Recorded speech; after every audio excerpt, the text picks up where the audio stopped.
Bienvenue à cette vidéoconférence de l'Association Libre Penseur Athée, l'ULPA, basée à Montréal, au Québec, au Canada. Je me présente, David Brand, président. Nous, Libre Penseur Athée, sommes convaincus que la visibilité publique des athées en tant qu'athées est d'une importance capitale. De plus, nous sommes d'avis que la franche critique des religions, de toutes les religions, de toute croyance surnaturelle est non seulement un droit citoyen, mais une nécessité et un devoir. Au meilleur de nos connaissances, notre association est la seule association explicitement athée au Canada qui appuie la laïcité, la vraie, la laïcité qui comprend la séparation entre religion et État, et nous appuyons donc la loi sur la laïcité de l'État au Québec. Notre conférencier d'aujourd'hui, Gilbert Corniglion, est un néo-québécois d'origine française. Il a d'abord été enseignant coopérant au Maghreb, ensuite délégué avec Médecins sans frontières au Malawi. Il a ensuite travaillé avec une ONG humanitaire française pendant la guerre civile d'ex-Yougoslavie et aussi en Caucase, au Rwanda et à Gaza. Plus tard, il a travaillé avec la Croix-Rouge internationale au Sri Lanka, au Libéria, en Haïti, au Panama, au Togo et au Niger. Il a fait 3 séjours en Israël pour le tourisme et pour le travail, puis des séjours humanitaires en Jordanie, en Israël, en Cisjordanie, puis à Gaza. Gilbert est membre de Libre Penseur Athée depuis de nombreuses années. Pendant la conférence de Gilbert, nous vous demandons de fermer vos microphones. Mais on aime vous voir. Laissez vos caméras allumées. Après la conférence, il y aura une période de questions où nous vous demandons de soumettre vos questions par le chat sous forme de texte ou on peut le faire vocalement aussi. Alors, Gilbert, la parole est à toi. Alors, donc, je vais vous entretenir. Je vais rapidement vous rappeler en quoi je suis impliqué sur Jérusalem, la Cisjordanie, la Palestine et Israël. Comme disait David dans sa présentation, j'ai fait pendant plus d'1 an une mission donc, de délégué Croix-Rouge internationale, CICR, entre la Jordanie et Israël et la Cisjordanie. Et donc, j'ai eu l'occasion pendant 1 an de naviguer entre Jérusalem, Naplouse, etc., etc. Bon, et puis j'ai fait aussi des séjours à titre de touriste et de travailleur. Je travailleur illégal en Israël pendant quelque temps. Mais donc, étant en contact avec la réalité cisjordanienne, palestinienne, on va dire, ou gazaoui et Israël, donc avec toutes les problématiques que je me suis vraiment intéressé pour savoir quelles sont les sources, les origines, les causes et conséquences du conflit israélo-palestinien. Alors, comme ça a été rappelé, je suis un athée et ça m'intéresse d'autant plus de savoir en quoi les religions sont parfois, souvent, trop souvent, source de haine et de conflit. Alors, j'ai choisi de discuter surtout de Jérusalem, car ça me semble être le microcosme de ce conflit israélo-palestinien. Comme vous le savez, comme tout le monde le sait, Jérusalem est supposément, non, est considérée par les 3 religions monothéistes comme étant leur siège. Alors, je vais essayer de vous raconter un petit peu comment donc cette prétention est usurpée, dans la mesure où chacun s'est inventé en fait un narratif, une légende, pour expliquer pourquoi il était vraiment concerné par Jérusalem comme étant le berceau de sa religion. Donc les religions sont dans l'ordre de parution. Le judaïsme, qui semble vouloir remonter à très loin Israël et Jérusalem comme étant le berceau. Ensuite, dans l'ordre qui suit, les chrétiens, et finalement donc les musulmans. Alors, je ne sais pas si vous voyez bien un petit peu l'écran, un petit peu tout ce que j'ai mis en rouge. Donc, je me suis présenté et mes intentions sont évidemment donc, je ne vais pas me le cacher, donc des intentions donc d'abord philosophiques. La philosophie cherche un petit peu à savoir aussi quelles sont les vérités et je veux dire comparer et concurrencer les vérités. Bon, mon objectif, c'est les Lumières, savoir à quoi correspondent les religions, et donc l'humanisme, dans la mesure où, effectivement, il y a un conflit sanglant et très douloureux qui se passe là-bas. Et bon, ben, j'ai l'intention donc d'avoir une vision non pas sectaire religieuse, mais universaliste, c'est-à-dire m'intéresser à tous les points de vue, y compris s'ils sont opposés. Ma méthodologie, c'est donc de refaire un petit peu l'histoire de la région, donc d'après les faits, donc faire une historique événementielle. Bon, ça passe par une chronologie, et ensuite voir un petit peu quels sont les groupes, non seulement les individus, mais les groupes qui sont en contradiction, en concurrence et en conflit. Alors, et mon objectif est vraiment de comparer une appréciation, disons, historique, plus ou moins scientifique des événements, et le comparer aux narratifs et aux légendes des uns et des autres. Il faut remarquer tout de suite qu'il y a trois narratifs absolument contradictoires, opposés, et que chacun donc se bat pour imposer la sienne. Et Jérusalem, c'est vraiment le lieu qui concentre ces trois narratifs opposés et qui sont aussi très identitaires. On va y revenir. Je me suis appuyé sur, vous voyez, la citation de Keynes. La difficulté n'est pas de comprendre les idées nouvelles, mais d'abord d'échapper aux idées anciennes qui bloquent le raisonnement. Ça, c'est Keynes, le fameux économiste british anglais, qui par ailleurs a été un brillant économiste. Ensuite, Einstein, qui dit il est plus difficile de désagréger un préjugé, en l'occurrence une religion, qu'un atome. Un atome, il a réussi à désagréger ça. Les religions, on n'a pas encore réussi. Nous nous y attardons, nous essayons, mais nous-mêmes, nous avons pas mal avancé, mais on voit que dans beaucoup de gens, et parmi les gens qui sont impliqués dans le conflit israélo-palestinien, ou bien judéo-musulman, comme vous voulez, eh bien, ce travail de désagrégation de leurs préjugés est en cours et loin d'être achevé. Alors après, donc, je parle aussi de Boualem Sansal. J'espère que vous le connaissez. C'est un auteur romancier algérien qui est très laïcisant. Il n'ose pas dire qu'il est athée, mais il est peut-être. En tous les cas, c'est un très, très féroce critique de l'islamisme qui sévit dans son pays, lequel pays est l'islam. Donc, il a quand même pas mal de distanciation d'avec l'islam. Alors, il dit, bon, la dictature est prête à tout détruire. Effectivement, vous allez voir qu'une version de la dictature qui est la religion est prête à tout détruire, y compris elle-même, vraiment. Et alors que le but, c'est de détruire. Bon, vous allez voir, pour ne plus garder que la pureté de l'idéologie. En l'occurrence, l'idéologie, c'est le dogme fondateur de ces trois religions.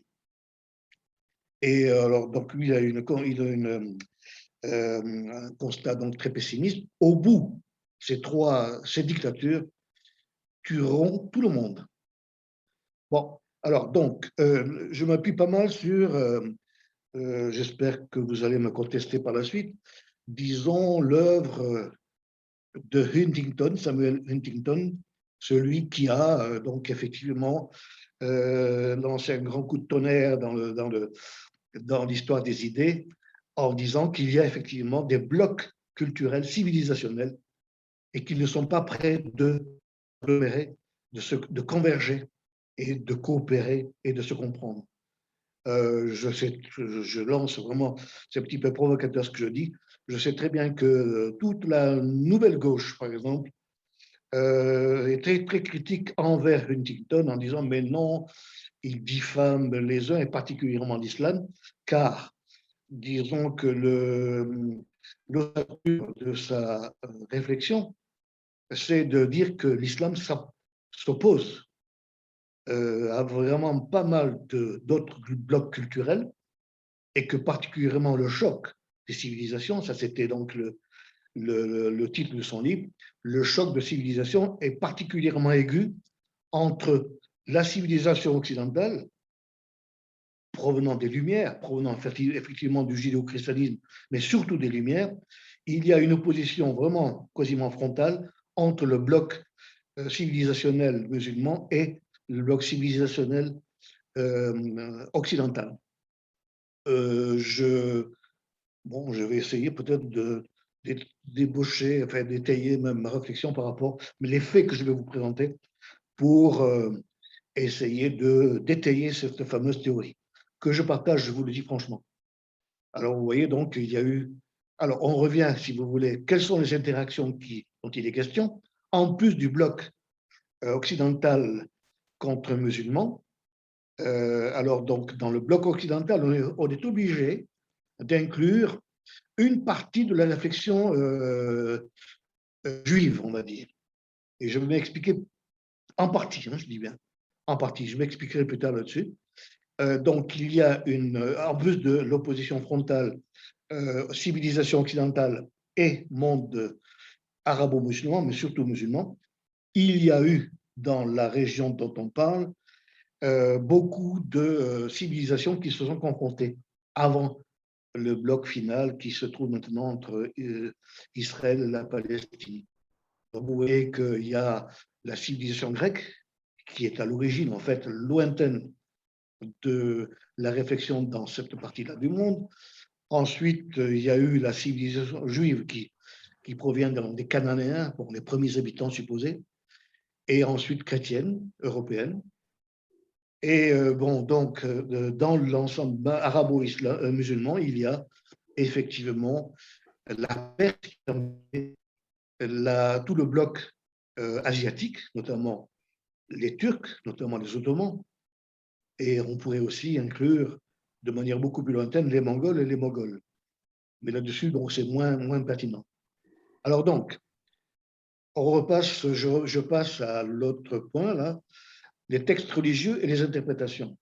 On va essayer de partir des textes. Vous voyez que les textes, je vous les présenterai en fin d'exposé, les textes fondateurs qui s'appellent donc la Torah, ensuite l'Ancien Testament, ensuite le Coran et puis les hadiths. Il y a donc ces idéologies-là qui se confrontent. Il y a aussi d'autres idéologies qui se sont entremêlées avec la problématique israélo-palestinienne, notamment, donc, on ne va pas se le cacher, le sionisme, qui est un élément fondateur du problème israélien et palestinien, l'ultrasionisme, on va y revenir, l'arabisme, c'est-à-dire que, ça ne vous aura pas échappé, mais je vais y revenir, il y a une composante dans le combat palestinien contre Israël, il y a le combat contre, effectivement, le sionisme, il y a aussi la composante arabe, notamment, par exemple, de la Syrie, qui a été, justement, à un certain moment donné, un des fers de lance de l'arabisme contre, justement, l'idée sioniste.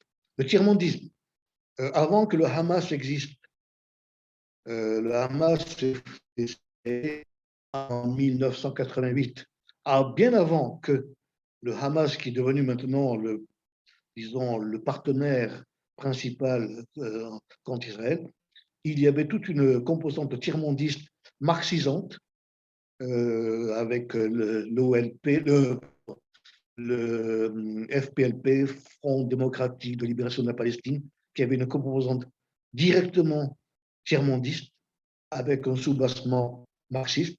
Bon, cette composante a quasiment disparu et il y avait donc d'autres composantes dans le conflit israélo-palestinien, par exemple le travaillisme.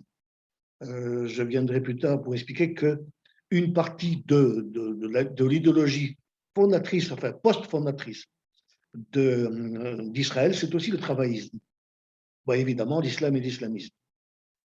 Et pour expliquer justement ce qui se passe, la connivence qu'il y a entre les chrétiens fondamentalistes, notamment états-uniens, et Israël, il y a à voir à rechercher donc la source dans une connivence qui a un rapport avec l'Apocalypse. Vous vais vous étonner peut-être. Le christianisme ultrasioniste américain est partie prenante de l'ultrasionisme israélien. On va voir pourquoi et ça rapporte la fin du monde. Bon, voilà. Dans les textes finaux que je vous présenterai, il y a justement la charte d'Israël. Lorsque Israël s'est déclaré comme pays indépendant en 1948, ils ont fait une déclaration publique, etc., lancée à travers le monde pour expliquer qu'est-ce qu'ils faisaient en tant qu'État israélien, pourquoi, donc à destination de l'intérieur et de l'extérieur au monde entier. Il y a aussi, on va y voir, on va y venir, le programme du Grand Israël, et c'est là que ça converge avec l'obsession des ultra-protestants états-uniens, dans la mesure où les deux voient la fin du monde, l'Armageddon, l'Apocalypse, survenir au même endroit dans Israël.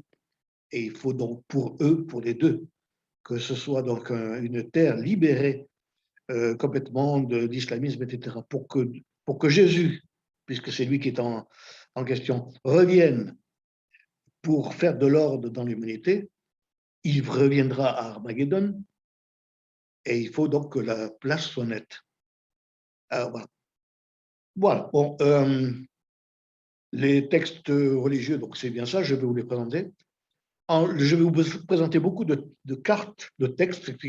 Excusez-moi d'être très pédagogue, on va dire, mais j'espère.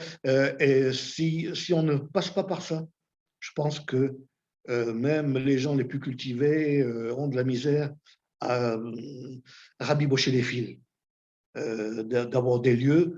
Et ensuite, je passerai pas mal de temps à faire disons, la chronologie des événements.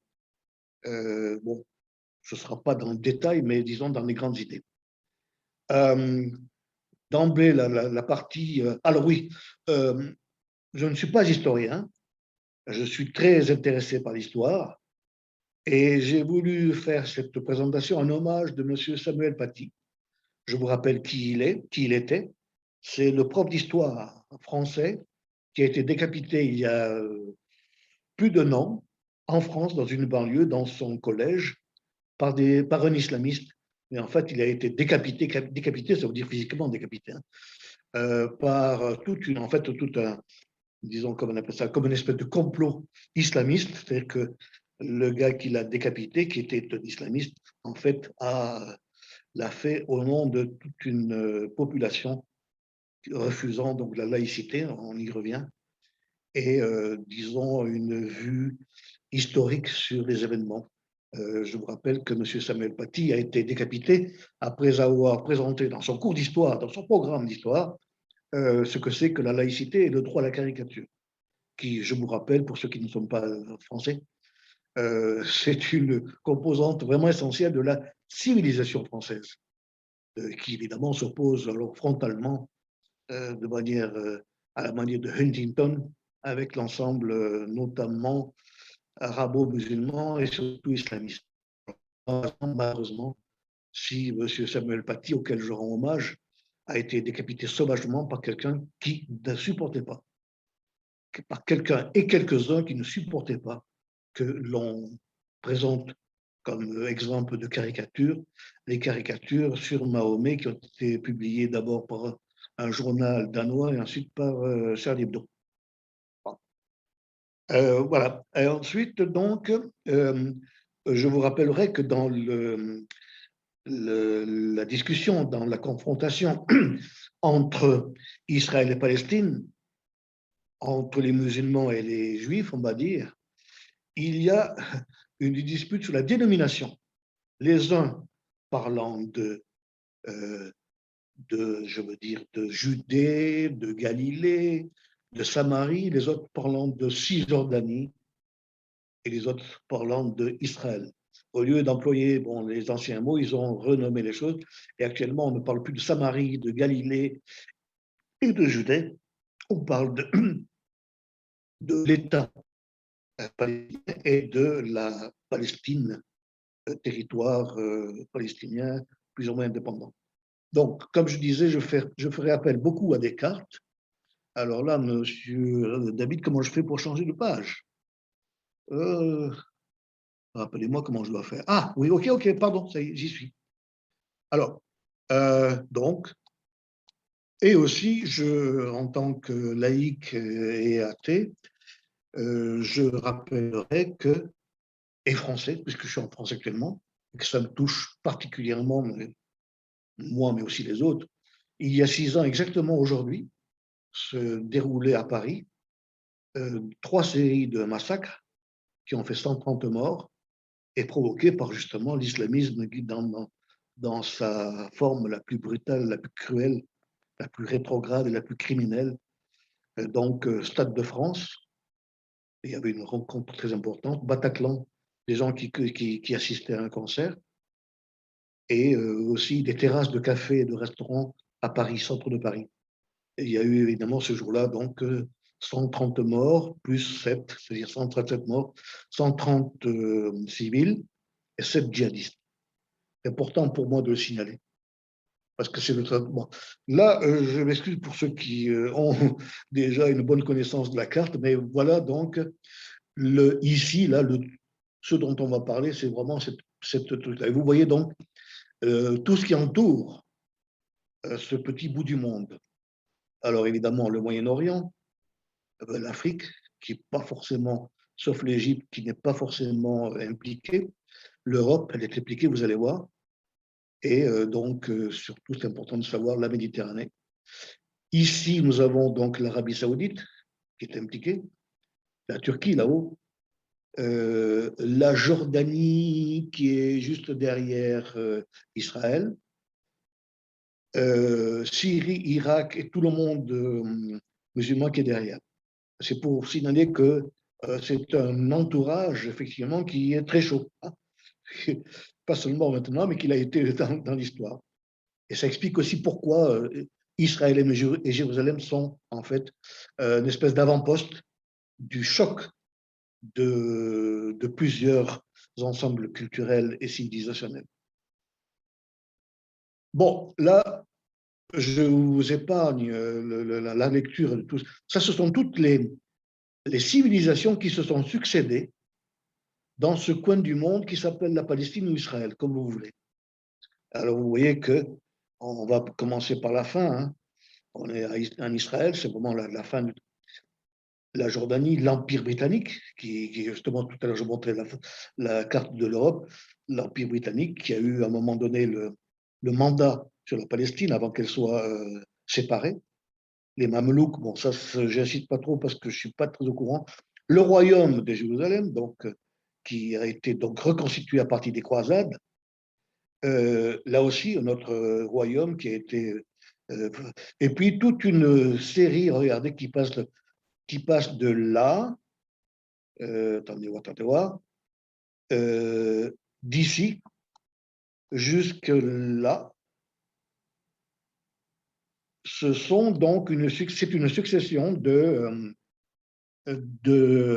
d'ensembles musulmans, donc qui ont plusieurs noms parce que disons, les opérateurs de cette ont changé de nom, mais en gros, on va dire que ce sont les Ottomans. Est-ce que je vais les retrouver, les Ottomans? Bon, avec diverses. Bon. Alors, il y a les Abbassides et les Fatimides, on va en reparler. Ça, ce sont déjà des Ottomans turcs. Fatimides, ce sont des musulmans chiites. Bref. Alors, vous voyez que c'est un endroit où il y a beaucoup d'histoire, vraiment beaucoup d'histoire. On remonte vraiment très loin. Pro-cananéen, ça veut dire plus de 5000 ans en arrière. Vous voyez un petit peu. Et égyptien, on connaît que c'est l'époque des pharaons. Là, on commence à Israël. Israël, Juda, donc l'ancienne, si vous voulez, avant que ça s'appelle même Israël, et qui s'appelait, si vous voulez, le royaume de David, de Salomon, etc.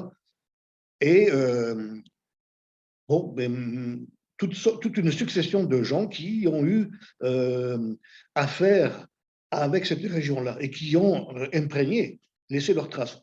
Là, ici, vous voyez donc les deux, les trois d'ailleurs. l'Empire romain, l'Empire romain, l'Empire romain, jusqu'ici.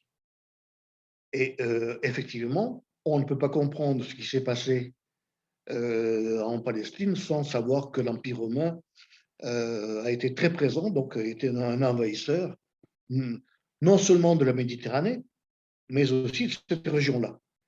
Et vous voyez qu'il y a eu des événements un petit peu conflictuels, notamment des révoltes, etc. Et ensuite, donc, si on continue la chronologie, on parle de l'Empire byzantin. Pourquoi? Parce que l'Empire romain, dans les années 320 et les suivantes, l'Empire romain s'est converti donc au christianisme, qui à l'époque était le christianisme unique, qui, qui rassemblait donc l'Empire chrétien d'Occident, la papauté, Rome, et l'Empire byzantin, qui était centré autour de Constantinople ou de Byzance, comme vous voulez. Et bon, cet empire chrétien ensuite s'est scindé en deux, entre l'Empire romain, donc chrétien d'Occident, Rome, et l'Empire byzantin, un schisme, comme il y en a toujours, entre, moi j'appelle ça des sectes. Les sectes aiment bien se faire secte, justement, se rassembler, se tenir au chaud, et elles aiment aussi bien se combattre entre elles pour justement excommunier et massacrer ceux qui ne sont pas exactement dans la ligne de la secte dominante. Bref, l'Empire chrétien n'a pas échappé à la règle et a donc fait scission. Bon, et voilà. Bon, je passe là-dessus pour... Oups, qu'est-ce qui se passe? Bon, OK.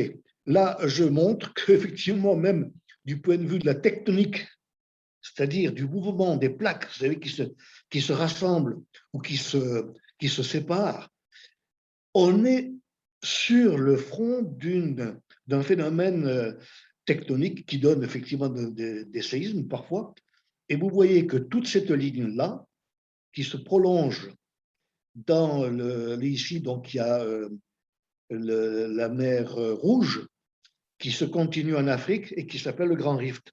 Nous sommes sur comme par hasard, ces affrontements sont de part et d'autre et au centre d'un mouvement tectonique très important qui part de très haut de la Turquie et qui descend jusque au Mozambique. Donc ça fait vraiment 6000 km de distance.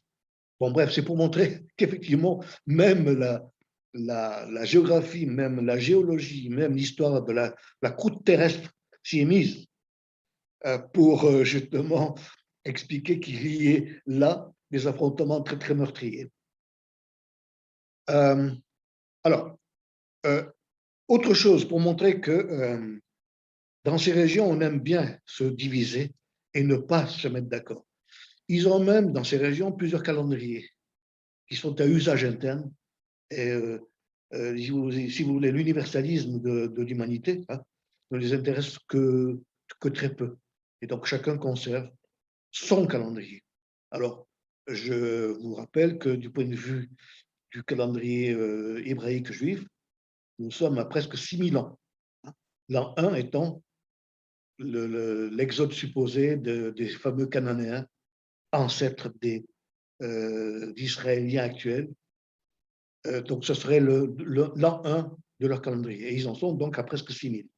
Les musulmans, vous le savez, ils en sont en 1443, parce que l'an 1, c'est la sortie de la Mecque par Mahomet qui est allé se réfugier à Médine. Ça, c'est le départ de leur calendrier, c'est leur départ en fait de tout leur narratif en fait. Pas simplement le calendrier qu'on affiche au mur, c'est vraiment tout le narratif. Donc évidemment, quelqu'un qui a 6000 ans d'existence, qui prétend avoir 6000 ans d'existence, il a beaucoup plus, si vous voulez, de respectabilité, excusez-moi, que quelqu'un qui est supposé n'avoir que 2000 ans. Hein. Bon, tout ça, c'est vraiment des fantasmes personnels pour dire que, bon, au-delà parce que j'y étais avant toi. N'essaye pas de... Bon. Alors voilà, pour dire que le conflit, donc, il est vraiment très profond. C'est vraiment pas un événement. C'est pas vraiment pas. Alors, à destination de tout ce qui pourrait être islamo-gauchiste parmi vous, là, j'espère qu'il y en a et qu'on pourra discuter, ce conflit n'a rien à voir avec le pétrole, hein. Rien. Okay, il n'y a pas de pétrole. Le pétrole, il a été découvert, enfin, on commence à le découvrir au large, vers l'ouest, du côté de la Crète, etc., au large de Chypre. Mais à date, le conflit qui a démarré il y a plusieurs centaines, si ce n'est pas un siècle et demi, a démarré alors qu'il n'y avait aucune trace de pétrole et de ressources naturelles qui pourraient justifier que les gens se prennent par le collet. Okay, le conflit, il est purement, à mon avis, idéologique et territorial. Bon, il est violent plus que les autres. Oui, il y a eu du pétrole, mais c'est largement plus à l'est, hein, un petit peu en Syrie, beaucoup en Irak et encore beaucoup plus en Arabie Saoudite, au Koweït et encore, si on va plus à l'est, en Iran. Mais là où on parle, il n'y a pas de pétrole. Bon. C'est pour expliquer que c'est vraiment l'idéologie qui prime dans ces discussions et non pas, comme le voudraient des marxistes, des phénomènes de ressources et de partage de ressources et de l'un opprime l'autre, colonise l'autre pour lui piquer ses ressources. Rien à voir avec ça. Ah oui, d'accord.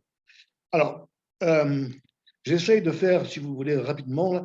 Rappelez-moi, s'il te plaît, David, lorsque j'ai parlé déjà pendant une demi-heure, de me rappeler d'accélérer, sinon je vais tarder. OK. Alors, voyez. Je te dirai un mot, d'accord. Là, combien de temps? J'ai plus de mon toit. Il est maintenant 14h45. Aïe, aïe, aïe. Oula, je suis allé vraiment. Bon, alors, voyez, là, c'est tout la chronologie. Alors, pour l'Empire romain, vous voyez qu'il a duré longtemps, il a fait des ravages, hein. Là, j'explique pourquoi les Arméniens sont présents, y compris dans le Saint-Sépulcre, alors que c'est une petite secte chrétienne, hein.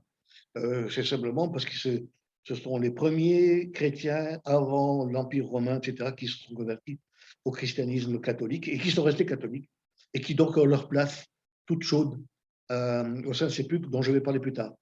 Alors, vous voyez ici, dans les années 300 et 400, donc, la conversion de l'Empire romain au christianisme, hein, avant qu'il y ait la scission entre ceux d'Orient et ceux d'Occident. Alors, ça, c'est important de le savoir. Alors, regardez un petit peu, l'Empire romain, ça commence avant Jésus-Christ. Je n'aime pas dater mon histoire avec Jésus-Christ. On appelle ça l'ère commune. Les chrétiens appellent ça l'ère chrétienne. Moi, je n'appelle pas ça chrétien parce que j'ai rien à voir avec ce calendrier dont j'ai dit que c'était un calendrier sectaire. Donc, moins 63, ça veut dire 63 avant l'ère chrétienne, l'ère commune, on appelle, et ça a duré jusqu'à tard, jusqu'à ce qu'il soit supplanté par, disons, les Ottomans, les musulmans provenant d'Arabie Saoudite.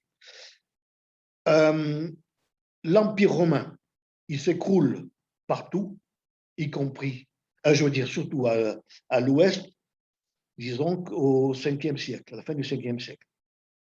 Mais l'Empire d'Orient, l'Empire byzantin, demeure.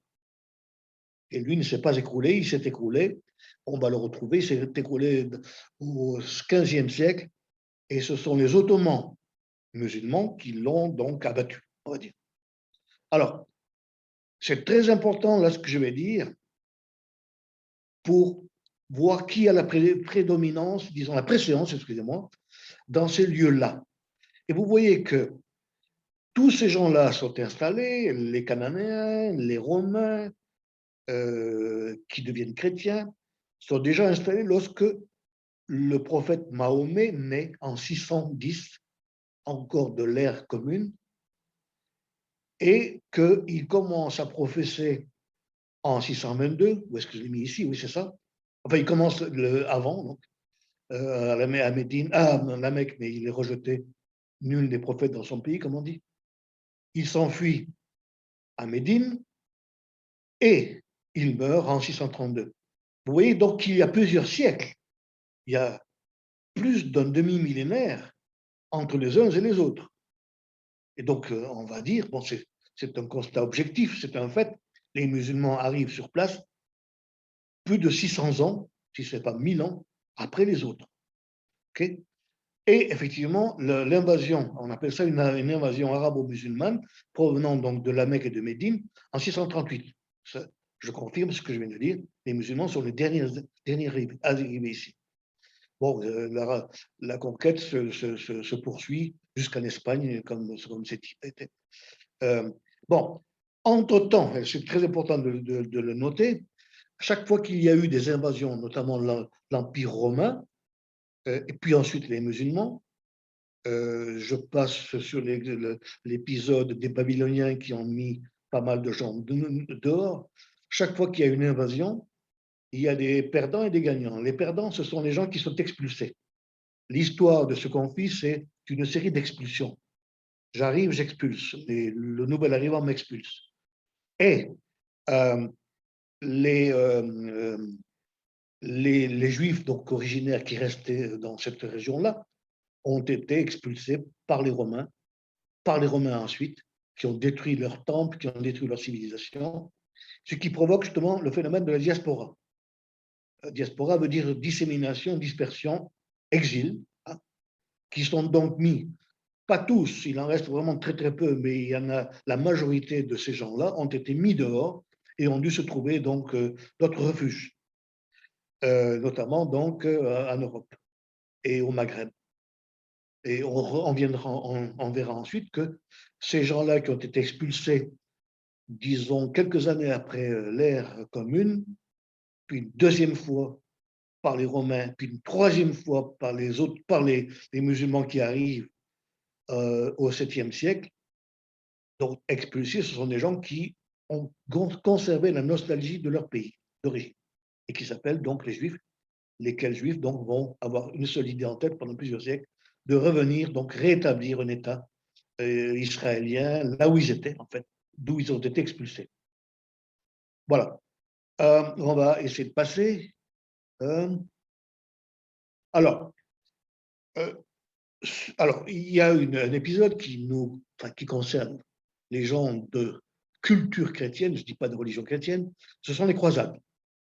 Croisade, c'est un mouvement donc typiquement catholique, okay, démarrant donc dans l'ouest, c'est-à-dire bon, de la France et du nord de l'Europe, partie ouest, qui voulait justement reconquérir, non pas forcément le territoire au départ, mais l'accès au lieu saint, lequel accès au lieu saint avait été, disons, bloqué par une secte particulièrement, disons, sectaire, on va dire, particulièrement féroce, qui s'appelle les Fatimides, donc des musulmans, version chiite, qui étaient établis en Égypte et qui ont décidé que non, juifs et chrétiens à Jérusalem, ça n'allait pas.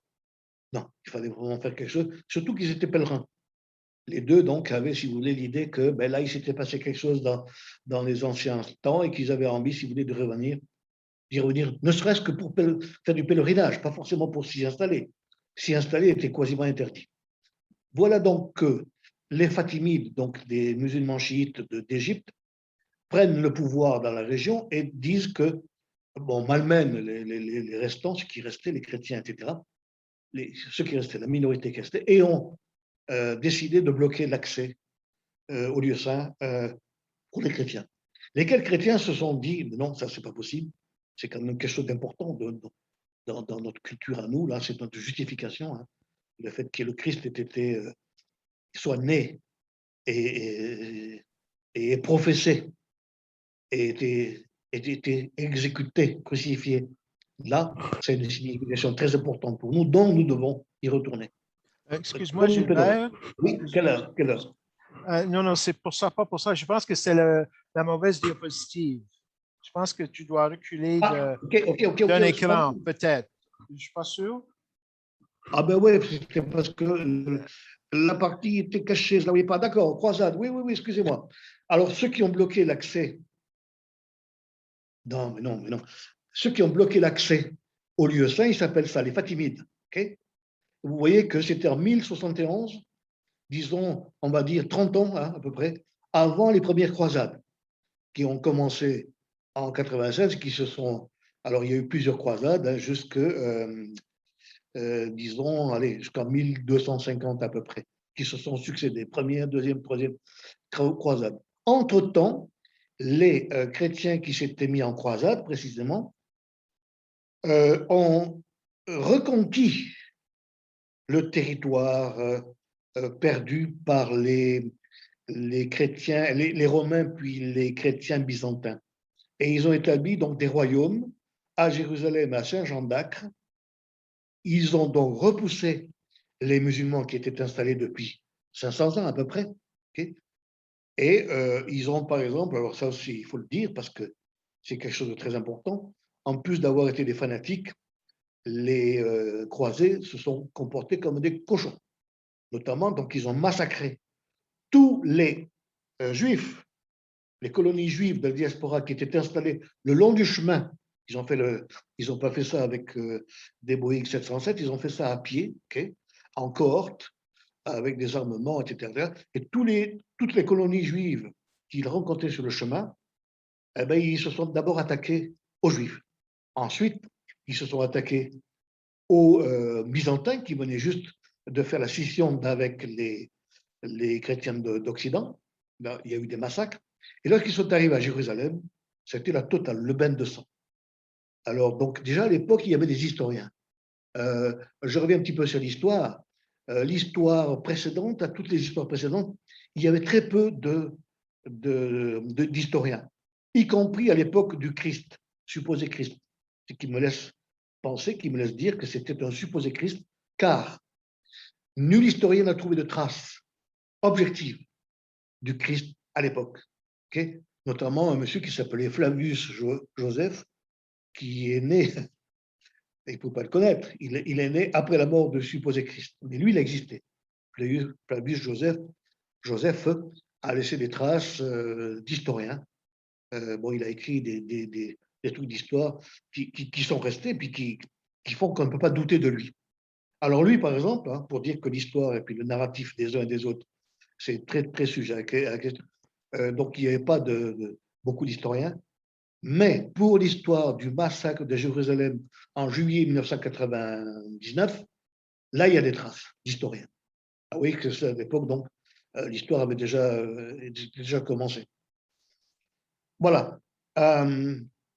Bon, les Ottomans, donc, reviennent en force, chassent les chrétiens de Jérusalem et de Saint-Jean d'Acre.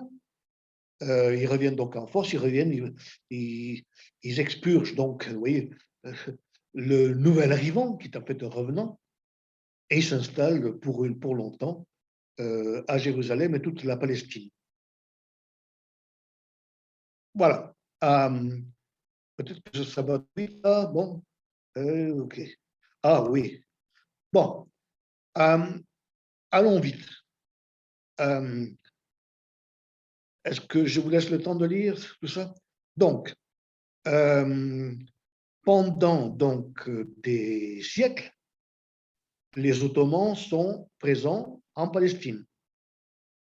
Les Ottomans, donc, non seulement en Palestine, mais dans le nord des Balkans, jusqu'à Vienne, sans avoir conquis Vienne. Tous les Balkans ont été islamisés, la Yougoslavie, l'Albanie, la Croatie, pas la Croatie, la Bosnie-Herzégovine. Bref, une partie de la Méditerranée. Et aussi dans le sud de la Méditerranée, le Maghreb. Jusqu'à la défaite donc, de l'Empire austro-hongrois et de l'Empire ottoman qui s'était allié avec l'Empire austro-hongrois. Donc, dans la défaite, il y a eu un partage de la région auparavant conquise par occupée par les Ottomans. Là, il y a un double mandat pour les puissances qui ont gagné la guerre de 14-18. La France s'accordant le mandat sur le Liban et la Syrie, et les Britanniques s'arrogeant donc le droit de mandat sur l'Irak et la Palestine. Donc c'est pour ça qu'on appelle ça le mandat britannique. Et le mandat britannique se trouve confronté à un début de révolte des Juifs de la diaspora. La diaspora, ce sont tous les Juifs qui ont été mis dehors, par-ci, par-là, etc., et qui se retrouvent donc dans des endroits où ils sont persécutés. Ces gens-là, donc, voyant que l'Europe s'unit, par exemple, l'Italie fait son unification, la Prusse, l'Allemagne fait son unification, il y a donc des empires, des gros empires qui se brisent et des nations qui se créent, l'Italie, la Prusse et l'Allemagne. Les Juifs, donc, qui sont malmenés dans tous les coins où ils sont réfugiés, se disent, mais pourquoi pas nous? Nous avions une nation, un État, nous en avons été chassés, il serait peut-être temps de revenir à nos sources. Donc là, il y a un épisode que j'ai raté et qui s'appelle le sionisme avec M. Herzl, qui est donc un juif européen laïque, pas quelqu'un qui est obsédé par la religion, qui est laïque, qui est surtout, si vous voulez, un nationaliste, et qui dit qu'il faut qu'il y ait un État national des Juifs parce qu'ils l'ont perdu. Ils sont chassés de là où ils étaient et ils sont malmenés. Alors, c'était l'époque où il y avait des successions de pogroms. Là aussi, de nouveau, bravo les sectes. Les chrétiens se sont vraiment, je veux dire, ils se sont entraînés à massacrer les Juifs, que ce soit les Juifs de l'Europe de l'Est ou ailleurs, donc massacrés, ce qui veut dire qu'il y a des gens qui en ont marre d'être massacrés et qui ont besoin d'être protégés par un État. Donc Herzl leur dit, bon, il est temps peut-être de revenir et de faire un État. Alors, les Britanniques, sentant qu'il y a eu une revendication, déclarent que oui, il y a, disons, matière à ce que les Juifs aient leur, disons, leur État, leur nation pour revenir. On passe des années, donc il y a eu donc des Juifs que, suite à Herzl, beaucoup de Juifs reviennent de la diaspora et s'installent en catimini, en Palestine, là où il y a de la place. Ça crée des remous et des conflits violents avec les occupants majoritaires, c'est-à-dire donc des musulmans arabes palestiniens, déjà à l'époque. Ça va, il y a eu des massacres vraiment très importants, notamment à Hébron, où il y a eu vraiment des pogroms faits par les musulmans contre les juifs qui revenaient. D'accord? Après la Seconde Guerre mondiale, après donc la défaite de l'Allemagne, euh, les Européens sont les vainqueurs, enfin je veux dire Britanniques et Français sont les vainqueurs. Et là, et donc ils contrôlent les Nations Unies. Et là, donc ils accordent finalement pour faire cesser, pour suspendre les massacres entre les Juifs et les musulmans en Palestine, ils pensent qu'il faut donc non seulement donner une terre aux Juifs, mais aussi partager le territoire qui est entremêlé. Les Juifs se sont insinués là où il y avait de la place. Et parfois, donc, ils étaient entourés par des Arabes musulmans palestiniens. Donc, l'ONU décide de faire un plan de partage au couteau, on va dire, mais ce n'est pas si bête que ça. En pensant qu'il y aurait, si vous voulez, regroupement des uns chez eux et puis les autres chez eux aussi. Donc, un plan de partage qui divise un large territoire en deux, à peu près de manière égale. Ça n'a pas été facile, parce que donc, le résultat, c'est 52% pour les uns et 48% pour les autres, territorialement. D'accord? Alors oui, c'est ça ce que c'est. Aussitôt que l'État d'Israël est créé, les musulmans ne l'acceptent pas. Les Arabes et les musulmans ne l'acceptent pas. Et il y a tout de suite une guerre de tous les pays arabes et musulmans environnants, la Syrie, la Jordanie, l'Égypte, et j'en oublie, la Jordanie, je l'ai dit, oui, contre le nouvel État israélien et juif, qui ne se casse pas d'être juif. Entre-temps, effectivement, pour, disons, avoir un État indépendant israélien et juif, il a fallu pousser du monde. Qui était le monde qu'il fallait pousser, ce sont donc les Palestiniens musulmans arabes. Il y a eu dans la période, dans les 6 mois ou quelque chose comme ça qui ont précédé la déclaration d'indépendance d'Israël, il y a eu effectivement des exactions pas forcément par les officiels israéliens, mais par des milices qui s'appellent l'Irgun.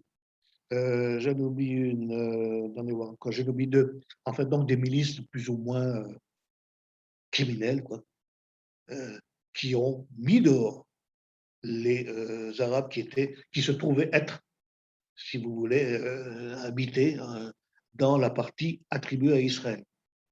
400 000 ont été poussés dehors. Pas tous, certains sont restés, on va y revenir, sont restés en Israël, et ils sont partis donc dans les pays avoisinants. Et au-delà, ils ont créé eux aussi une diaspora, ils sont allés très loin, notamment aux États-Unis, et puis très loin. Donc, ils sont allés dans l'Arabie Saoudite, au Koweït, qui ne sont pas à côté quand même non plus. Mais ils sont allés principalement dans les pays les plus voisins, c'est-à-dire le Liban et la Jordanie. Bon, on n'a pas le temps d'en parler, mais ça a créé des problèmes là aussi. L'arrivée de ces gens-là, donc ils ont dû pousser du monde. Bon, bref. En tous les cas, donc, on arrive donc à un pays israélien qui a une large majorité juive qui s'appelle désormais israélienne, une majorité israélienne, dans laquelle il y a une minorité, disons, de 15-20% d'Arabes musulmans qui sont restés sur place. Et une petite minorité de chrétiens, notamment des Arméniens, qui étaient donc, comme je l'ai dit tout à l'heure, les premiers convertis au christianisme. Bon, donc des guerres, 1948, 1956, 56, c'est pas directement, mais Israël était inclus là-dedans parce que c'est l'époque du canal de Suez. Et c'est ce que je disais tout à l'heure, ce que je disais, l'idéologie qui a conduit le canal de Suez, le recouvrement de la propriété du canal de Suez par les Égyptiens, par l'Égypte, c'est une idéologie pan-arabe, en disant nous sommes des Arabes et on nous a dépossédé du territoire du canal de Suez, on va le retrouver. Pas au nom de l'islam, mais au nom de nous sommes des Arabes et nous avons été dépossédés par qui? Par les British, par les Anglais et par les Français.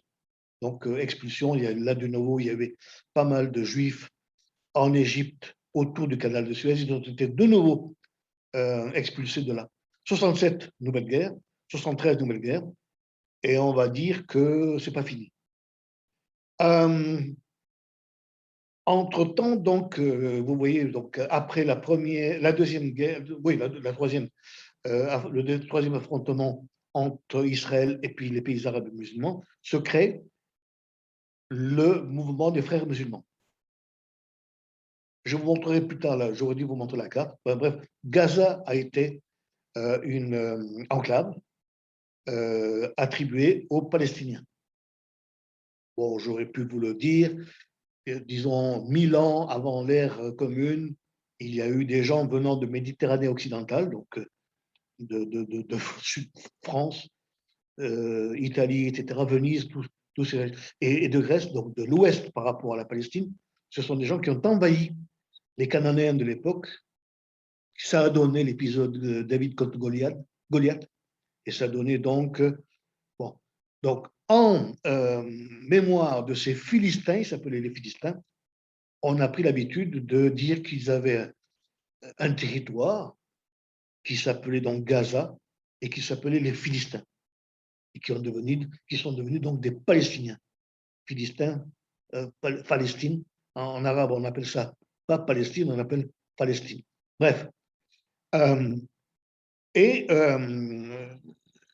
Vous voyez, donc dans ces années, donc après la constitution des frères musulmans, là avec une notion religieuse et non plus arabe et pan-arabe, les frères musulmans sont des musulmans avant d'être des arabes.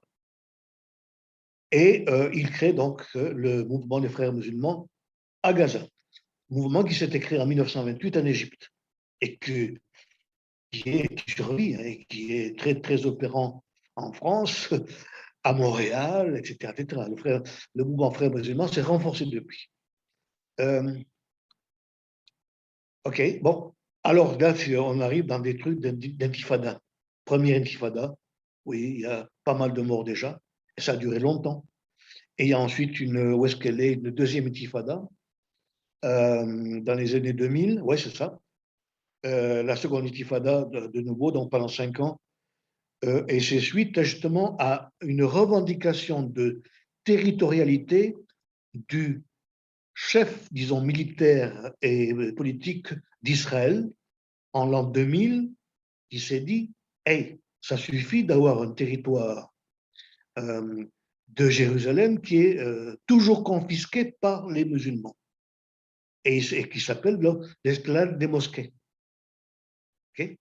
Et c'est un endroit où, bon, après on va y revenir sur les cartes là, c'est un endroit qui effectivement est un lieu saint, devenu un lieu saint pour les musulmans, ils l'occupent. Et voilà donc un Israélien très très combatif qui s'appelle Ariel Sharon. Ariel Sharon, c'est un chef militaire qui dit ça ne peut plus durer. Et il a pris l'initiative de s'entourer de quelques gardes armés et de faire irruption sur un lieu saint et sacré qui s'appelle le territoire musulman, l'esplanade des mosquées. Et ça a provoqué la deuxième intifada, qui a été elle aussi, regardez un petit peu, ça a été un massacre. Ça a duré, ça a duré. Il y a eu des attentats suicides. L'entretemps, je ne l'ai pas marqué, mais moi-même suis présent là, dans les années 2000-2001, en pleine intifada d'ailleurs. La Croix-Rouge internationale, les conventions de Genève, trouvent que les territoires de Cisjordanie sont mal desservis et il y a des problèmes de pénurie, etc., etc. Et donc, pendant plus d'un an, nous avons donc acheminé des dizaines, voilà, je veux dire des milliers de tonnes de subsides, d'aliments, du poisson séché, des céréales, etc., etc., aux populations de Cisjordanie qui étaient justement encerclées et, disons, enfermées dans le territoire de la Cisjordanie avec des difficultés incroyables de passer de l'un à l'autre. C'est aussi à cette époque, ah oui, j'en ai oublié une, lorsqu'il y a eu ici, en 1995, il y a eu des accords de paix, miraculeusement. Je ne veux dire pas miraculeusement, en fait, il n'y a pas de miracle. Parmi les belligérants, il y en a eu qui étaient beaucoup moins extrémistes que les autres. Et là, on revient à une idéologie dont j'ai parlé tout à l'heure, qui s'appelle le sionisme laïque et le travaillisme. Ça, c'est pour la partie israélienne. Donc, des gens qui sont israéliens, mais qui ne sont pas forcément exclusifs, qui pensent qu'effectivement, il y a un territoire à partager. Avec qui? Avec les anciens ennemis. De l'autre part, du côté arabe et musulman, il y a un monsieur qui s'appelle Yasser Arafat, qui n'était pas frère musulman, qui était frère musulman dans sa jeunesse, mais qui ensuite s'est libéré de ça. Donc, quelqu'un qui a accepté de discuter, de négocier longuement avec les sionistes travaillistes. Et ça aboutit à des accords de paix sous l'égide de Clinton, etc., etc., qui ont fait qu'il y a eu réellement la paix. Et à cette époque-là, dans une ONG française, on est venu de France avec des camions et des dizaines et des centaines de tonnes de bouffe, de nourriture, je veux dire de médicaments, etc., etc., etc., et qu'on a pu rentrer dans Gaza. Et ça, c'était ma première entrée à Gaza, donc on y restait une quinzaine de jours, reçu à bras ouverts par les deux belligérants qui faisaient la paix. Donc on était les bienvenus des deux côtés, car justement, il y avait un accord de coopération entre les deux. Bon, ça, c'était dans mon premier passage à Gaza. Mon deuxième, donc, il a duré beaucoup plus longtemps. On avait comme tâche, je vous le dis, de faire rentrer les subsides, les aliments donc, offerts par le Koweït, donc un pays musulman arabe, aux Palestiniens musulmans arabes à l'intérieur de la Cisjordanie. Et comme nous avions une espèce de mandat, disons, diplomatique, on avait le droit de traverser les frontières, évidemment, avec beaucoup de... Les deux partenaires nous faisaient confiance et on avait un mandat de neutralité parfaite, ce qui fait qu'on ne pouvait pas même nous suspecter d'être en faveur ou en défaveur de l'un ou de l'autre. Bon, bref, pendant donc une année, j'ai fait la navette entre la Jordanie, là où il y avait l'entrepôt, et en passant par Israël,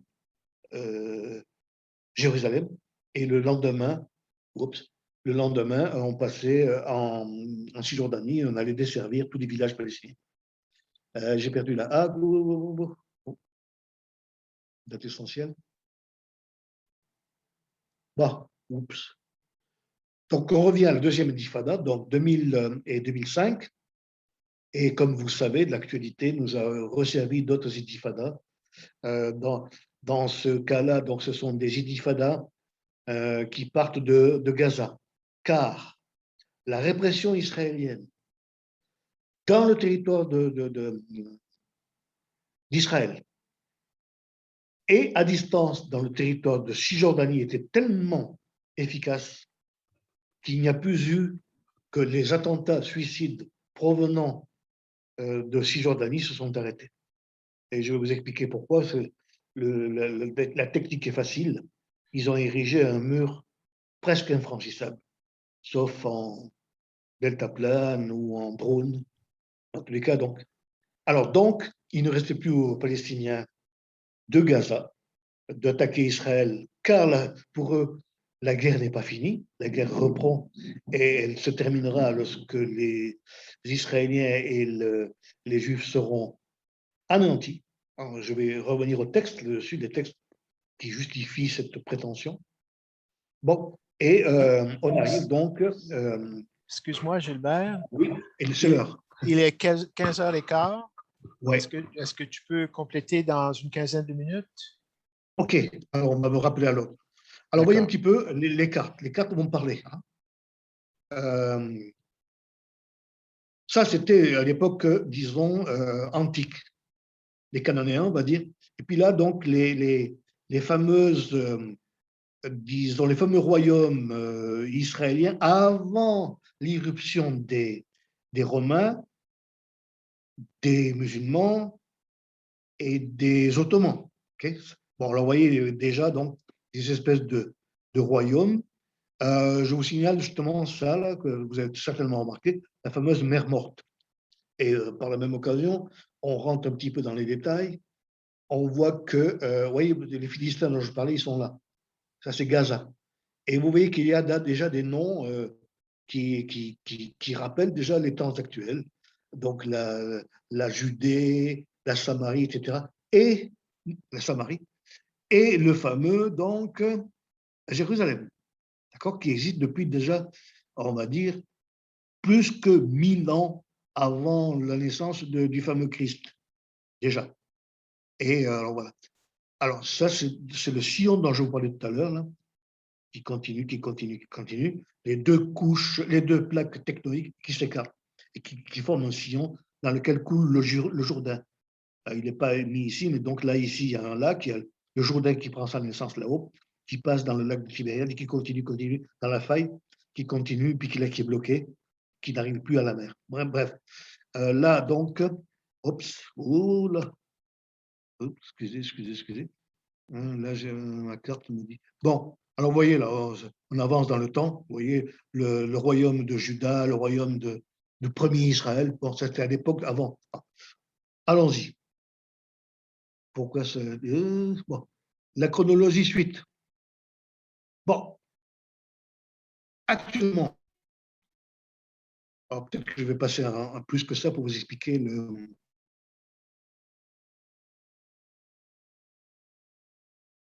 Bon, voilà donc où nous en sommes actuellement. Où nous en étions, excusez-moi, en 1948, 47-48, avant les guerres, okay, entre les Arabes et les Israéliens, et qui donnait donc une séparation. Vous voyez, tout en rouge, c'est justement Israël, et puis tout ce qui est en gris, c'est justement la Cisjordanie. Malheureusement, la situation n'a pas, elle était comme ça en 47-48. Vous voyez que ce qui était en gris est désormais en vert, là. Bon, c'est la couleur donc musulmane. Là, ici, on avait non seulement Gaza, mais aussi une bande dans le Sinaï qui était conjoint avec l'Égypte. Et vous aviez donc la Palestine. Là, de nouveau, la mer Morte, le Jourdain qui est là, et puis ici, la Jordanie. Ça s'aggrave, 1967. Alors, vous voyez qu'ici, il y a un truc. Bon, et ça, c'est le territoire international qui avait été attribué à Jérusalem. Jérusalem n'avait pas été partagée et était donc une enclave internationale accessible aux trois religions, d'accès aux trois religions, mais qui était ni à l'un ni à l'autre. Et vous voyez qu'en 1967, les Israéliens qui sont en jaune ont repris Jérusalem. Et ils ont accompli un acte symbolique très, très, très haut, très, très fort chez eux. Ils ont reconquis l'emplacement où il y a le mur de lamentation. On va y revenir plus tard. Pour eux, c'est un lieu symbolique, car c'est là que les temples précédents de David, de Salomon, donc, qui étaient déjà donc, des royaumes juifs, okay, avaient érigé, disons, déjà leur capitale, et avaient donc, si vous voulez, érigé donc, des monuments commémorant donc leur judéité, on va dire. Là, c'est de la partie, si vous voulez, qui n'appartenait pas à Israël, qui était internationale, qu'ils ont reconquise en 1967. Et notamment là, leur objectif, c'était de reconquérir tout Jérusalem-Est et le mur des lamentations qui est au milieu. Nous en sommes là maintenant. Et vous voyez que le retrait, c'est vraiment un gruyère, ce qui reste, disent, de la Palestine. Gaza est dorénavant complètement palestinien et musulman, alors que pendant des années, Israël maintenait des colonies encerclées par les Palestiniens, mais avec la ferme intention de demeurer dans cet endroit-là qui ne leur avait pas attribué, qui ne leur a jamais été attribué. Mais par la force, ils voulaient s'y maintenir. Il y a eu un marchandage, ils ont dit OK, on s'en va, mais par contre, tout ce qui est cisjordanien, nous allons le grignoter. On vous permet de grignoter les quelques colonies juives qui sont là, israéliennes, mais on va attaquer. Alors, vous voyez ce qui reste de la Cisjordanie. En fait, ce sont les régions qui demeurent complètement palestiniennes et arabes. Ce qui veut dire qu'il y a d'autres Palestiniens, mais qui sont, si vous voulez, encerclés par des colonies juives dont on va parler. Voilà, bon, ça c'est le territoire. Ouais, vous voyez tout à l'heure ce que je parlais là. Donc, ça c'est Israël en vert aussi. Jérusalem est ici de nouveau. La mer Morte est là de nouveau. La vallée du Jourdain est là. Oui, pourquoi le Jourdain est... Oui. Ah non, pardon, excusez-moi. Jéricho, une fameuse île. Un fameux lieu saint de Jéricho, qui est supposément dans la Bible, et qui recueille, soi-disant, les tombeaux des patriarches à l'époque de Moïse, ce qui est improbable. Okay. Bref, alors, voilà ce qui reste actuellement des territoires palestiniens, alors que c'était auparavant tout ça, plus ça. Okay. Alors, vous voyez que le gruyère, c'est vraiment... Voilà, bon, ça c'est pour rappeler, si vous voulez, quels sont les voisins bruyants d'Israël. Israël qui est là et Palestine qui est là. Et vous voyez donc des gens qui ne sont pas forcément en grand amour avec les Juifs et les Israéliens. La Turquie, quand même, forte puissance. L'Iran, chiite. Okay. L'Arabie Saoudite, le Yémen, l'Oman, etc. L'Égypte, la Turquie. Bon, ça se rappelle le fameux truc. Bon, voilà. La raison pour laquelle la situation s'est relativement stabilisée. Elle est tendue, mais il n'y a plus d'attentats suicides dont je vous parlais tout à l'heure. Pourquoi? Parce qu'il y a cette fameuse muraille qui encercle complètement la Cisjordanie. Ça fait 8 mètres de haut et ça fait quelque chose comme 800 km et ça entoure complètement. Donc vous le voyez, ça fait des zigzags. Vous voyez, par exemple, ici, il y a un pylône, bon, de télécommunication ou électrique. Eh bien, les Israéliens ont pris le soin de l'enclaver chez eux, évidemment, au lieu de passer tout droit ici. Donc, ouais. Et ils ont fait toutes sortes de zigzags qui font que le territoire cisjordanien est petit à petit, comme je vous disais, grignoté comme un gruyère. Bon, revenons maintenant donc à Jérusalem, qui est le centre de notre... Alors, Jérusalem, bon, alors tout à l'heure, je parlais donc du fameux mur des lamentations, d'accord? Ça, c'est dans Jérusalem, on va y trouver. Et c'est un lieu auquel les Juifs n'en avaient plus accès pendant plusieurs années. D'abord à cause des Ottomans, des Romains et des Ottomans, et ensuite à cause des Ottomans, et particulièrement donc des Fatimides qui voulaient Pendant ce temps-là, lorsque les Ottomans avaient le pouvoir, plein pouvoir sur la Palestine, ils ont complètement peuplé, rebâti donc des maisons, des habitations, qui fait que ceci n'était pas une place libre. Il y avait le mur, et vous voyez que ce mur-là, il est exactement en dessous de l'esplanade des mosquées. Vous voyez un petit peu le dôme doré, comme on appelle. Ici, c'est l'esplanade des mosquées. Ici, c'est en hauteur. Et au bas de ce mur, il y a le mur de lamentation. Donc, ils ont conquis ce territoire-là par la force en 67 pour pouvoir accéder de nouveau au mur de lamentation, qui a une forte charge symbolique chez eux. Voilà. Alors là, je voulais regarder. Jérusalem, un simple coup d'œil. Un simple coup d'œil qui en dit long. Alors, Jérusalem, intramuros, comme on dit, à l'intérieur, c'est tout petit. Ça fait même pas 1 km². Imaginez-vous. Imaginez-vous un carré qui fait 1 km de longueur, 1 km de largeur. Okay, de côté, je veux dire. 1 km, 1 km. Ça vous donne quoi? Une surface de 1 km². C'est même pas 1 km², Jérusalem. Et là-dedans, tout le monde est les uns sur les autres. Pensez-vous qu'ils s'entendent entre eux? Pas du tout. Ils sont, par le hasard ou je ne sais pas quoi de l'histoire, ils se trouvent être de nouveau ensemble là, je veux dire, réclamant des droits ancestraux, etc. Et puis, ils sont obligés de cohabiter mal dans ce petit territoire. Et vous voyez qu'ici, donc, c'est une église, et ça, c'est le Saint-Sépulcre. Vous voyez qu'ici, il y a une croix chrétienne, et là, il y a une mosquée musulmane. Et vous regardez, c'est quelque chose comme 50 mètres entre les deux ennemis. On va passer voir qu'est-ce qu'il y a d'autre. Non, merde. Oui. Alors, vous voyez, par exemple, ça, c'est le Saint-Sépulcre, et ça, c'est le tombeau du Christ.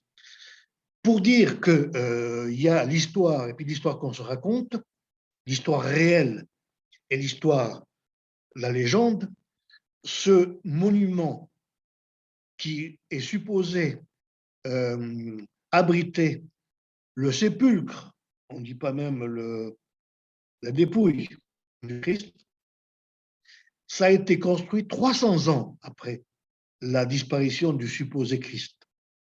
Alors pendant 300 ans, ben, on ne sait pas qu'est-ce qui s'est passé, mais en tous les cas, les chrétiens, les Romains, qui se sont, les Byzantins, qui sont devenus chrétiens après la conversion de l'Empire romain au christianisme, se sont dit, mais oui, mais après tout, là, ben, il faut trouver les traces de notre fondateur, de notre prophète. Et c'est là que, bon, ils ont plus ou moins inventé une place qui devrait être l'endroit où le Christ était entouré. Personne n'a rien trouvé, en fait. Mais ils ont décidé que ce serait ça, le tombeau du Christ, avec une pierre tombale que personne ose soulever, pour évidemment, quelqu'un qui soulèverait la pierre tombale s'apercevrait qu'il n'y a rien au-dessous. Mais pour dire que la légende des lieux saints chrétiens, non seulement ça démarre avec un personnage qui n'a vraisemblablement pas existé, qui s'appelle le Christ, mais en plus, ils en ont fait un monument sur une sépulture qui n'a vraisemblablement jamais existé, qui a été créée de toutes pièces par des chrétiens qui se cherchaient une origine. Donc ça, c'est l'intérieur donc, du Saint-Sépulcre, et ça, c'est l'extérieur. Alors, je vais passer rapidement parce que l'heure passe. Les murailles, hein. Jérusalem est entourée par à peu près 5 km de forteresses comme ça, avec des grandes hauteurs. Et puis, Jérusalem intramuros, c'est effectivement, c'est ça, c'est à l'intérieur donc de ces remparts. Okay. Et, comme je vous disais, ce sont des gens donc, qui ne s'aiment pas. Ce sont des sectes qui ne s'aiment pas entre elles, notamment les chrétiens orthodoxes et les autres, les catholiques, déjà. Mais en plus, ils détestent les autres. Donc, ça, c'est la partie musulmane, ça c'est la partie musulmane, ça c'est la partie chrétienne, ça c'est la partie arménienne. Bon, alors vous voyez par exemple qu'à l'intérieur, disons qu'ils ne sont pas, disons, amicaux les uns les autres, mais pour des tas de raisons, ils sont obligés de se supporter. Alors voilà, voilà par exemple le quartier juif. Pourquoi ça vous voyez le quartier juif par rapport à l'image de tout à l'heure. Oh. Le quartier juif, hop, oui, les remparts, 5 km qui entourent Jérusalem. Donc là, on revient à l'intérieur. Ça, c'est l'intérieur. Et puis, donc, il y a 4 quartiers complètement distincts les uns des autres. Et, alors, revenons dans le détail, la Via Dolorosa, qui est une invention, certainement, du chemin de croix, comme ils appellent, du Christ, etc., tout existe, existerait, donc il est commémoré par les chrétiens, à travers tout ce dédale, qui existait plus ou moins déjà à l'époque. Alors, ce qui existait, c'est vrai, c'est ces ruelles. Le Christ, c'est pas sûr. Ça, c'est l'esplanade des mosquées. Et là, c'est le mur des lamentations. Oui. Et ça, c'est le quartier juif. Alors, vous voyez donc qu'il y a vraiment donc des artères qui séparent les uns et les autres, déjà, mais ils sont obligés de cohabiter. Gilbert? L'ordre, Gilbert? oui, Il est oui, c'est l'heure. maintenant 15h30. OK, Est-ce on va y que, aller. Oui. est-ce, Je vais conclure. OK. Je vais conclure. Bon, de nouveau, les murs, il y a des portes dans les murailles. Bon, et vous voyez que les couleurs représentent donc les quartiers que chaque secte s'est approprié. Bon, ça, c'est le chemin de croix. Les chrétiens, donc, arpentent les rues, les ruelles. Ça, c'est à l'intérieur de Jérusalem. Il démarre de là où il a été, disons, condamné, etc. C'est un parcours sinueux qui l'amène donc à tous ces endroits-là. Bon, ça, ouais, le Saint-Sépulcre, vous voyez, le Saint-Sépulcre, il est là, hop, et il n'est pas loin du fameux, la fameuse partie, je vous dis, 1 km². Et les distances sont vraiment très courtes. Alors, c'est pour ça qu'on peut avoir dans la même, comme on appelle ça, dans la même perspective, et ça, et ça. Bon, là, je résume les textes fondateurs. Et ces textes fondateurs sont incompatibles les uns avec les autres. Ça, c'est la sourate qui prétend, musulmane, donc du Coran. Ce n'est pas un hadith, c'est une sourate. Elle est là, Coran 17, verset 1, qui dit que gloire à celui c'est Mahomet, qui a fait voyager, excusez-moi, de nuit à son serviteur, c'est-à-dire Mahomet, de la mosquée sacrée. La mosquée sacrée, à l'époque, c'était la Mecque, à la mosquée très éloignée, qui est supposée être la mosquée Al-Aqsa, c'est-à-dire le dôme du rocher et la mosquée qui est sur l'esplanade dont je vous ai parlé. Ça, c'est en 620, donc 2 ans avant qu'il s'en aille à Médine. Alors, vous voyez un petit peu, c'est le seul texte. Si vous l'analysez, si vous avez le temps de le lire bien, vous verrez qu'il ne dit rien, à part ça qui était déjà, disons, institutionnalisé, la mosquée de la Mecque, elle existait déjà, sacrée. Hein. À la mosquée très éloignée, où est-elle? À Londres, à Jérusalem, à Kaboul, on ne sait pas, rien n'est dit. Et qui est supposé justifier, légitimer l'arrivée des musulmans en 638, donc quelques années après cette fameuse sourate, ce fameux voyage, qui est censé donc justifier la présence des musulmans à Jérusalem et de l'érection d'une mosquée qui est désormais le 3e lieu de l'islam. Vous voyez un petit peu. C'est tout ce que nous avons comme signe, comme quoi, à l'époque de Mahomet, ce lieu était saint. Une mosquée très éloignée. Et effectivement, En arabe, ils appellent ça Masjid al-Aqsa. Et la traduction en français, c'est mosquée éloignée. Avec ça, donc, avec seulement ça comme justification, ils envahissent l'endroit. Ça, c'est justement la charte du Hamas, qui, alors je n'ai pas le temps de vous la lire, mais c'est une suite d'imprécations pour dire que les Juifs d'Israël doivent dégager. Dégager. Hein, c'est bien dégager. Ce n'est pas qu'on va les caresser, etc., et vivre avec. On va les mettre dehors. Alors, l'islam est comme, c'est le fondement sociétal de la Palestine. Okay. L'islam est la règle de vie du territoire donc, qui s'appelle Palestine, Cisjordanie, Gaza et Israël inclus. Hein. Ce n'est pas simplement quelques endroits en Palestine, en Cisjordanie, non, tout le territoire qui a été partagé en 1947 et qui a été ensuite aménagé par les Israéliens. Alors, tout ça, le djihad, le Hamas est l'un des épisodes du djihad mené contre l'invasion sioniste. D'accord ? Et je continue. Refus des négociations. La terre des Palestiniens est une terre islamique pour toutes les générations de musulmans, jusqu'au jour de la résurrection, c'est-à-dire l'apocalypse musulmane, qui existe aussi. Hein, elle existe dans la Genèse, elle existe ici. Il est illicite d'y renoncer tout ou partie. Ça, c'est la charte du Hamas, qui dorénavant a pris le pouvoir sur l'OLP. Yasser Arafat est mort en 2004. Et on va dire que le Hamas règne totalement sur le territoire de Gaza et est en train de prendre la suprématie sur la Cisjordanie intérieure.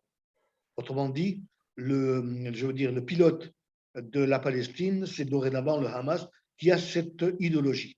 Alors, le Hamas s'est créé, l'islam avait disparu, etc. Bon, bref, je simplifie. La vérité est qu'en 2017, sous la pression de diverses sources, le Hamas a fait une charte beaucoup plus douce.